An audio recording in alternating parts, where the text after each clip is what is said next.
ঈদগাঁয়ে ছুরিকাঘাতে চিংড়ি ঘের ব্যবসায়ীর মৃত্যু, আটক 2।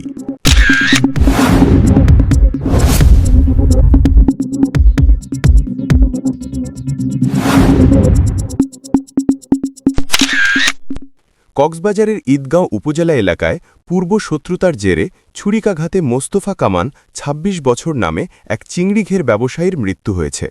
এ ঘটনায় অভিযুক্ত ঘের শ্রমিক সোলাইমান ও তার পিতা শাহানুরকে আটক করে পুলিশের কাছে হস্তান্তর করেছে স্থানীয় জনতা।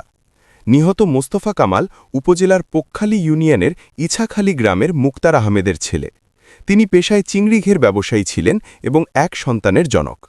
স্থানীয় সূত্র জানায়, সোমবার ১৬ ফেব্রুয়ারি বিকেল প্রায় ৫টার দিকে ইউনিয়নের সাদাঘোনা এলাকায় এ ঘটনা ঘটে। কামাল নিজ চিংড়ি ঘের থেকে বাড়ি ফেরার পথে পূর্ব বিরোধের জেরে সুলাইমানের নেতৃত্বে কয়েকজন যুবক তাকে এলোপাথারি ছুরিকাঘাত করে দ্রুত ঘটনাস্থল ত্যাগ করে। গুরুতর আহত অবস্থায় স্থানীয়রা তাকে প্রথমে ঈদগাঁও হাসপাতালে এবং পরে কক্সবাজার সদর হাসপাতাল নিয়ে গেলে কর্তব্যরত চিকিৎসক তাকে মৃত ঘোষণা করেন। ঘটনার খবর সন্ধ্যার পর এলাকায় ছড়িয়ে পড়লে উত্তেজনা দেখা দেয়।